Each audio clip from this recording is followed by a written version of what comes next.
여러분 안녕하세요. 반갑습니다. 축복합니다. 사랑합니다. 이런 질문을 많이 받아요. 하나님께 대해서, 예수님께 대해서 말하면 봤어? 당신 하나님 봤어?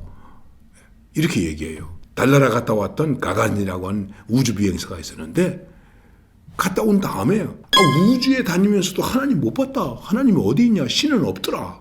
그런데 글렌이라고 하는 미국의 우주 비행사는 하나님 나라에 대한 것을 고백하면서 이렇게 말했어요. 우주 여행을 하면서 주 하나님 지으신 세계 내 마음속에 그려볼 때 정말 다른 거죠.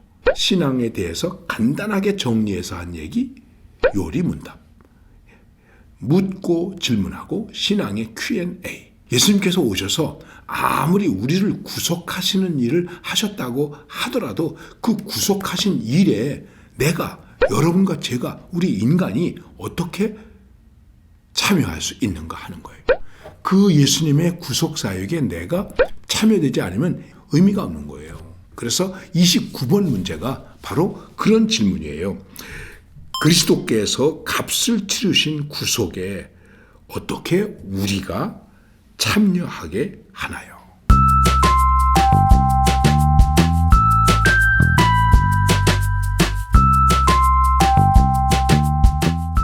예수님이 우리를 구속하셨다 했을 때 우리가 또 하나 생각해야 될 것이 있어요. 그것은 뭐냐면 구속은 우리를 구원하시기 위해서 값을 치르셨다. 어떤 값을 치르셨는가요? 죄의 값을 치르셨다.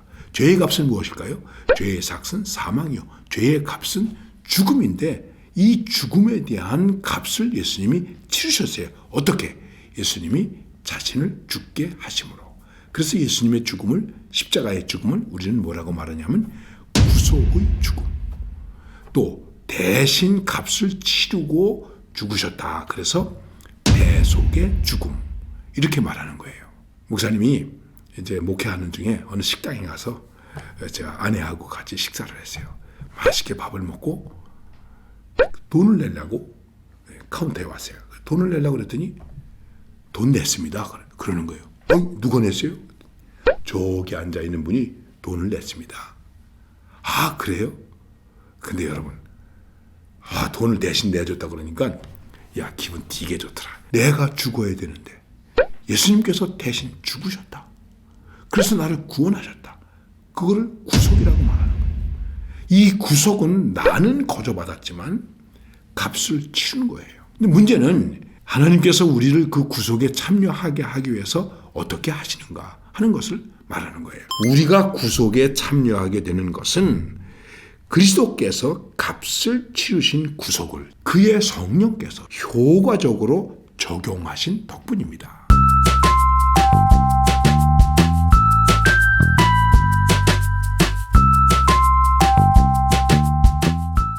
예수님이 값을 치르고 구속하셨어요.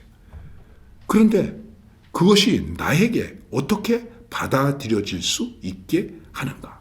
요거는 성령께서 받아들일 수 있도록 해 주신다 하는 말씀이 되겠습니다. 어떤 아이가 부모님을 속을 썩이고 있어. 말을 잘 안 들어. 말썽을 많이 부려. 그래서 부모님이 늘 마음이 아프고 속상해 하시고 예를 들어서 눈물을 흘리시고 기도하고 계셔. 그때 이웃집에 계신 아저씨가 오셔서 그 아이를 불러가지고 이렇게 말할 수 있죠. 예, 너네 어머니가 너 때문에 얼마나 고생하시는지 아냐? 얼마나 애쓰시는지 아냐? 얼마나 땀 흘리며 일하시는지 아시냐? 아, 그렇구나. 내가 몰랐는데 알았구나. 그리고 어머니한테 가서 혹은 아버지한테 가서 어머님 잘못했어요. 어머니께서 나를 위해서 이렇게 많이 애쓰시는데 제가 그동안 철이 없었어요. 용서해 주세요. 어머니의 은혜를 아는 것에 대해서 나한테 어떻게 해준 겁니까? 효과가 있게 해주었다. 성령께서 우리로 하여금 예수님의 구속이 나한테 효과가 있게 해주시는 역사를 한다는 것입니다. 그래서 이 말을 우리가 뭐라고 말하냐면 성령께서 감동해 주셔서 성령께서 깨닫게 해 주셔서 우리가 하나님의 은혜를 깨닫는 것. 예수님의 은혜를 깨닫는 것, 예수님의 사랑을 내가 받아들이는 것, 이것은 성령께서 깨닫게 해주셨기 때문이다 하는 것입니다. 예수님께서 십자가를 지시고 죽으시고 그래서 우리를 구속하신 그 큰 사랑이 있는데 그 큰 사랑이 내게서 느껴져야 되잖아요. 느껴지지 않으면 어떻게 되겠습니까? 저기 멀리 있는 것이 아니고 저기 2000년 전의 사건이 아니고 지금 여기 현재 그렇구나 하고 받아들이게 하는 거예요.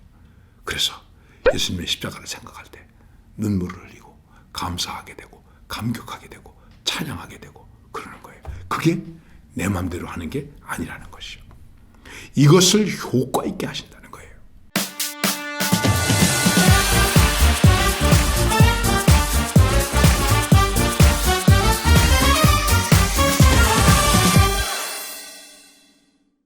이 효과적으로 하시기 위해서 그러면 어떻게 하셨는가 하는 것이 이제 30문에 연결이 되는데 그 30문에서 뭐라고 말하고 있냐면은 그리스도께서 값을 치르신 구속을 성령께서 우리에게 어떻게 적용시키셨나요?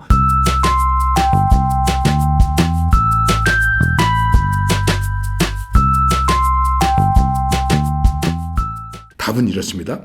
우리 안에 믿음을 일으켜 주시고 우리로 하여금 믿음을 갖게 해주신다는 거예요. 믿음을 일으켜 주시는 거예요. 믿게 해주신다고 그래가지고 우리는 뭐라고 얘기하느냐면 성령의 강권적인 역사다. 여러분 여러분 예수님을 믿어서 병나는 게 기적이고 안진뱅이가 일어나는 게 기적이고 벙어리가 말하는 게 기적이죠. 그런데 나 같은 사람이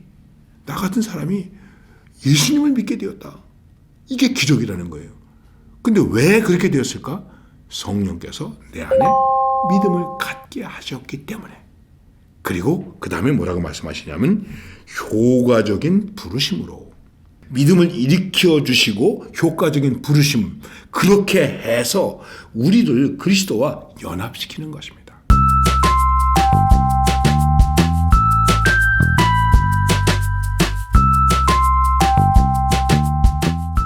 우리가 예수님을 믿는데 그냥 예수님을 믿어지는 게 아니에요. 성령께서 도와주셔서 믿어지는 거예요. 그래서 예수님과 내가 연합이 되었다 하는 것은 무엇을 말하는 걸까요? 바로 이 죄인의 손이 예수님의 못 박힌 손을 잡게 되었다. 그리고 예수님의 못 박힌 손이 내 손을 잡았다. 이런 의미가 되는 것입니다. 처음에는 우리가 이렇게 생각해요. 내가 예수님의 손을 잡았다. 그래서 연합이 되었다. 이렇게 생각하지만 나중에 성령께서 나에게 효과적으로 적용해 주셔서 알게 되었다, 깨닫게 되었다라는 것을 고백할 때는 주님께서 나를 붙잡으셨구나. 이렇게 고백하게 되는 거예요. 내가 주님의 손을 잡으면 내가 힘없을 때 놓을 수 있어. 그런데 주님께서 내 손을 잡으시면 어떻게 될까요? 내가 빼려고 그래도 안 돼. 주님께서 안 돼 이놈아. 너 어디로 도망가려고 그래? 이것을 우리는 현실적으로 성령의 역할이라고 말하는 거예요. 그리고 성령의 역할이 일어나는 그 곳이 현실적으로 실존적으로 어디인가? 바로 교회인 거예요.